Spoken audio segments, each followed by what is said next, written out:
ओम श्री साईराम. गीतावाहिनी प्रकरण 22. श्रीकृष्णावर मन आणि बुद्धी स्थिर करण्याचा मार्ग. द्वेषापासून मुक्ती. परिपूर्ण प्रेम. सेवेतून प्रेमाचं प्रकटीकरण. सृष्टीच्या उत्पत्तीची चर्चा. क्षेत्र क्षेत्रज्ञ. सत्व रजस तमस या 3 गुणांचा समतोल राखणं. अर्जुनाने पुढे विचारलं. कृष्णाच्या उत्तरांच्या आधारावर प्रश्न केले. तू ईश्वराच्या सगुण रूपाची लक्षणं सांगितलीस. तू म्हणतोस की अशा लक्षणांनी युक्त असलेले लोक योगी आहेत. मला हे ऐकून खूप आनंद झाला. पण जशी सगुणाच्या उपासकांची लक्षणं आहेत त्याप्रमाणे निर्गुणाच्या उपासकांची लक्षणं असणार, ज्यामुळे ते ओळखले जातात. बरोबर? मग आता कृपया त्याबद्दल सांग. मी उत्सुक आहे. त्यावर तो रूपसुंदर नंदकुमार म्हणाला, अर्जुना, निर्गुणाच्या उपासकांना त्याच्या इंद्रियावर पूर्ण नियंत्रण ठेवावं लागतं. दुसरं म्हणजे परिस्थितीचा त्यांच्यावर कोणताही परिणाम होता कामा नये. तिसरं म्हणजे दुःखपीडितांची सेवा. अक्षर ब्रह्माच्या उपासकांची वृत्ती अशा प्रकारची असावी लागते. यावरून वाचक असा अंदाज करतील की सगुण उपासकांची आणि निर्गुण उपासकांची लक्षणं सारखीच आहेत. कृष्णाच्या उत्तराने अर्जुनाला आनंद झाला आणि तो उद्गारला, मला आता मुद्दा स्पष्टपणे समजला. पण मला विचारायचं आहे की मी पुढचं पाऊल कसं टाकावं? ईश्वरकृपा संपादन करण्यासाठी मी कृती कशी करावी? आणि अर्जुनाने कृष्णाच्या पायावर डोकं ठेवलं. नारायणाने नराला उठवलं आणि तो म्हणाला, अर्जुना, यापैकी कोणतीही लक्षणं आत्मसात करण्याची तुला आवश्यकता नाही. ती लक्षणं सहजपणे आवाक्यात येत नाहीत. त्या दोन्हीपेक्षा सोपा मार्ग मी तुला सांगतो. त्या मार्गाने तुला माझी कृपा निश्चित प्राप्त होईल. तो मार्ग असा, तुझं मन आणि बुद्धी माझ्यावर स्थिर कर. हेही तुला उघड वाटत असेल तर अहंकार सोडून दे आणि नीतिकर्म आणि पवित्र कर्म कर. हेही कठीण असल्यास फळाची आसक्ती आणि आपल्या कर्माचे परिणाम कृष्णाला अर्पण करून टाक. कर्म मला समर्पित करणं ही केवळ मुखाने कृती नको, विचार, शब्द, कृती यासह अर्पण कर. हेही तुला तुझ्या शक्तीपलीकडचं वाटतं का? मग तुला परिणामांची जाणीव होईल. एवढं बोलून कृष्ण थोडा शांत बसला. हे लक्षात घ्या, कृपेची अपेक्षा असलेल्या साधकाला मनासमोर कृती असायला हवी. ती लाभदायक की कशी हा विचार नको. म्हणून तर गोपालाने सांगितलं की स्थिर साधनेपेक्षा ज्ञान श्रेष्ठ, ध्यान हे ज्ञानाहून श्रेष्ठ आणि कर्माच्या परिणामांची आसक्ती सोडून देणं हे ध्यानापेक्षाही श्रेष्ठ. त्यातूनच शांती प्राप्त होते. भक्ती आणि द्वेष हे अग्नी आणि पाणी याप्रमाणे आहे. दोन्ही एका ठिकाणी राहू शकत नाहीत. सुखदुःख, आवड निवड, चांगलं वाईट यात जे भेद मानत नाहीत त्यांच्यावर माझं प्रेम असतं. कोणत्याही स्वरूपात, लहानशा प्रमाणात सुद्धा ज्याच्या हृदयात द्वेष असतो त्याला भक्त मानता येत नाही. भक्ताला हे खात्रीपूर्वक पटलेलं असलं पाहिजे की सर्व काही ईश्वराचं आहे.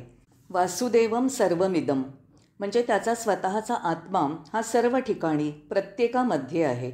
ते सत्य समजलं पाहिजे. त्याप्रमाणे कृती झाली पाहिजे आणि त्याचा अनुभव यायला हवा. दुसऱ्यांचा द्वेष म्हणजे स्वतःचाच द्वेष.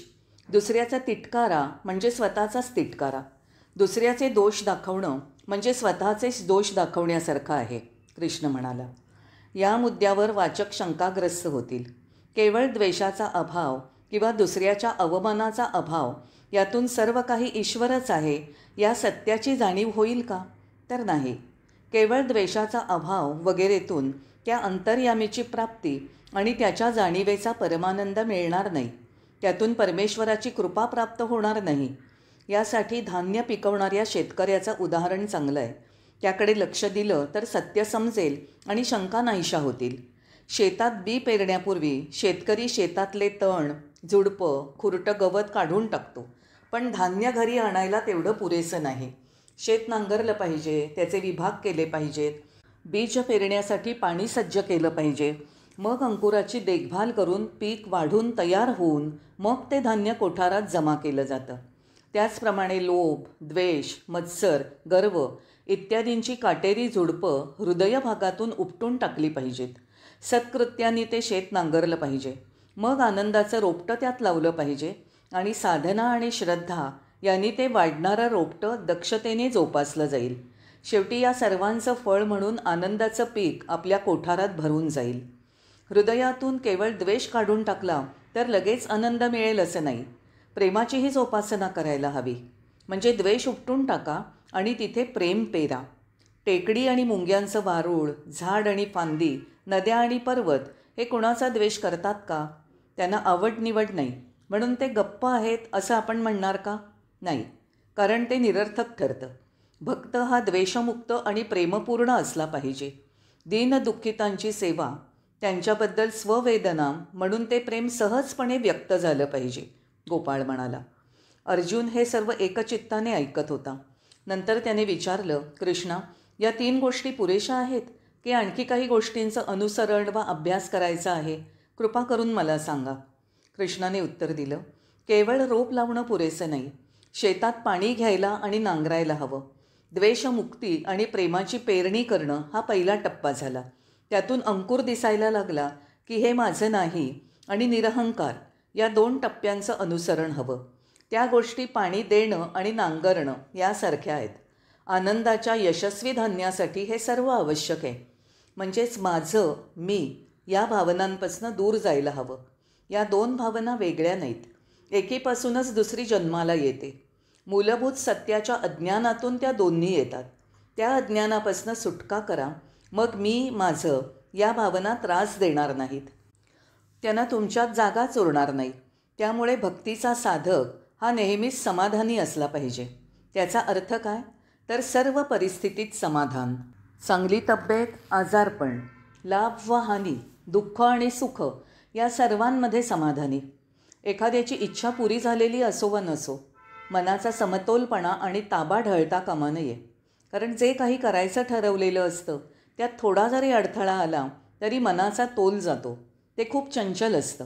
कॉफीचा कप ठरलेल्या वेळेत समोर आला नाही किंवा एका आठवड्यात 2 चित्रपट पाहणं चुकलं किंवा सकाळ संध्याकाळ रेडिओसमोर बराच वेळ घालवता आला नाही, अशा अनेक क्षुल्लक गोष्टी मिळाल्या नाहीत किंवा त्यात अडथळा आला तरी असमाधानाने आपण व्यापून जातो.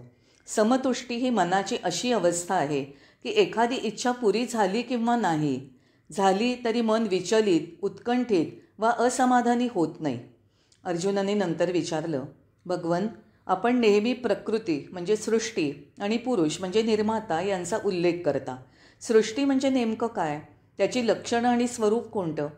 कृष्णाने सोप्या आणि सहज समजेल अशा रीतीने उत्तर दिलं. अर्जुना, प्रकृतीला आणखी एक नाव आहे.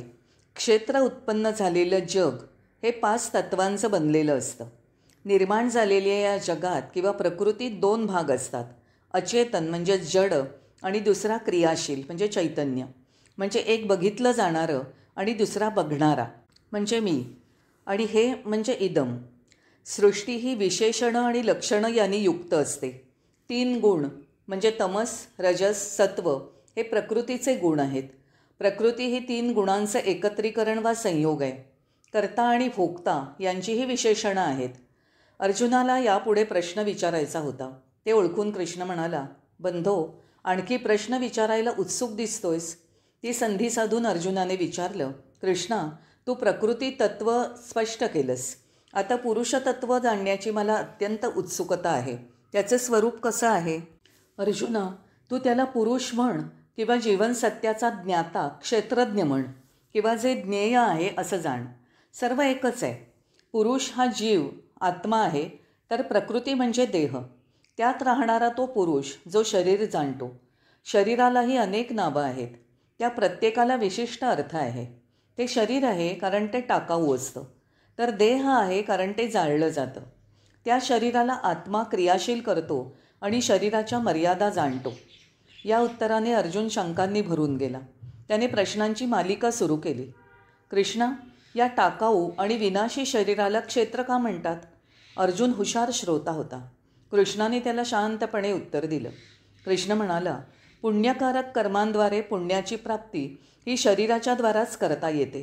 ज्ञानप्राप्तीचं किंवा वैश्विक दृष्टी मिळवण्याचं ते साधन आहे आणि शरीरच मोक्षाकडे घेऊन जातं.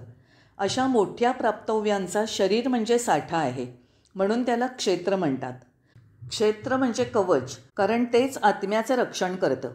क्षेत्र याचा दुसरा अर्थ आहे शेत. हा अर्थ खूप वैशिष्ट्यपूर्ण आहे. जे काही बी शेतात पेरलं जातं किंवा रोप लावलं जातं त्यावेळी धान्याचं स्वरूप आणि प्रत ही त्याच्यावरच अवलंबून असते.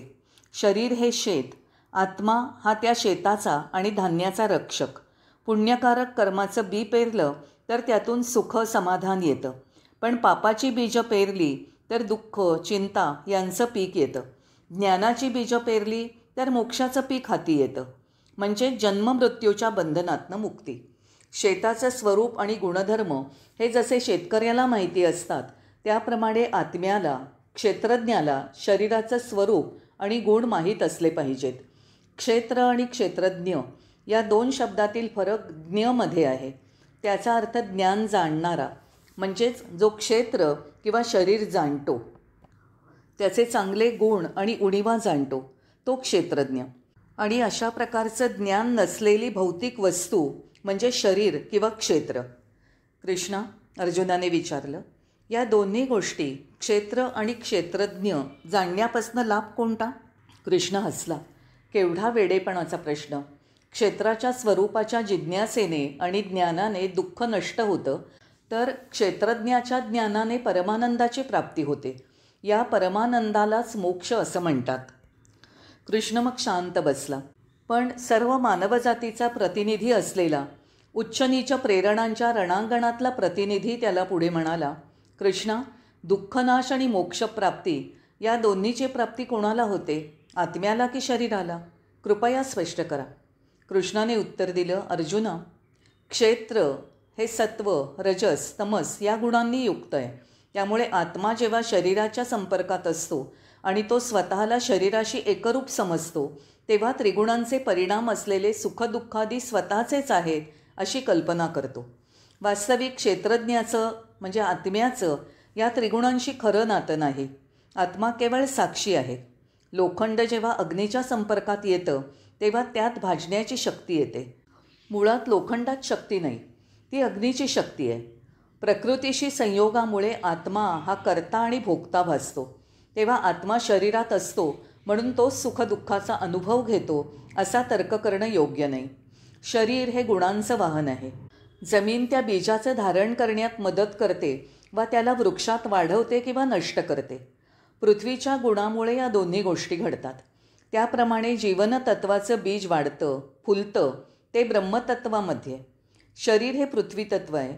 वृक्षाला वाढवण्यासाठी आणि फळं धरण्यासाठी खत आणि पाणी आवश्यक आहे.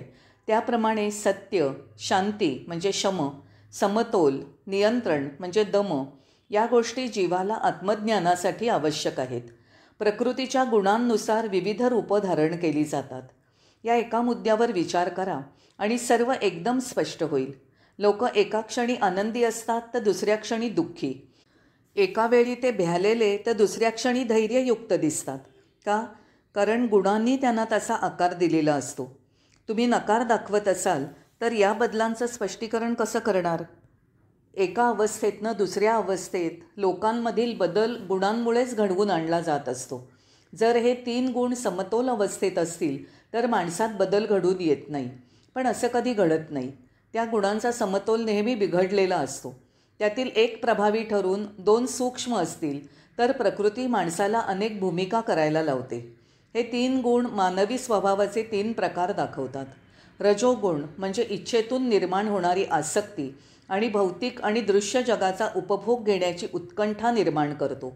भौतिक आणि स्वर्गीय उपभोगाची इच्छा तो निर्माण करतो. तमोगुण हा सत्य जाणू शकत नाही. त्यामुळे सहजपणे गैरसमज करून भासात्मक ते खरं मानतो. माणसाला तो नकार आणि चुका यांच्याकडे नेतो. मुक्त करण्याऐवजी तो बांधून ठेवतो. सत्वगुणामुळे दुःख, शोक यांच्या कारणावर नियंत्रण ठेवता येतं. खऱ्या आनंदाच्या आणि समाधानाच्या मार्गाकडे तो माणसाला प्रेरित करतो. तेव्हा एकाग्रतेने यापैकी एकाच्या आहारी न जाणं हा पावित्र्य आणि स्थिरता यांचा पाया आहे. कंदिलाची काच स्वच्छ केलेली असेल तर स्वच्छ प्रकाश पडतो, पण रंगीत काच असेल तर प्रकाशही अंधुक होतो. दिवा जर मातीच्या घरात ठेवला तर अंधार होता तसाच राहील. दिवा एकच, पण तो कशात आहे त्या पात्राचा प्रकाशावर परिणाम होतो. पावित्र्य म्हणजे सत्व हा दिवा स्वच्छ कंदिलातून स्वच्छपणे प्रकाशतो. वासना हा रंगीत काचेचा कंदील, त्यातून अंधुक प्रकाश येतो. आणि तमोगुण म्हणजे मातीच्या घटातील परिणाम शून्य. सत्वगुण म्हणजे आत्मज्ञान. रजोगुणात काही प्रमाणात सरमिसळ असते. जसं धूर कंदिलाला धूसर करतो आणि प्रकाश मंद करतो, तसंच तो दिव्याची ज्योत विचलित करतो. त्यामुळे ती सरळ आणि स्थिर राहत नाही. तमोगुण हा प्रकाश किंवा ज्ञान दाबून टाकतो आणि तोच स्वभाव लोकांचा असतो. जय साईराम.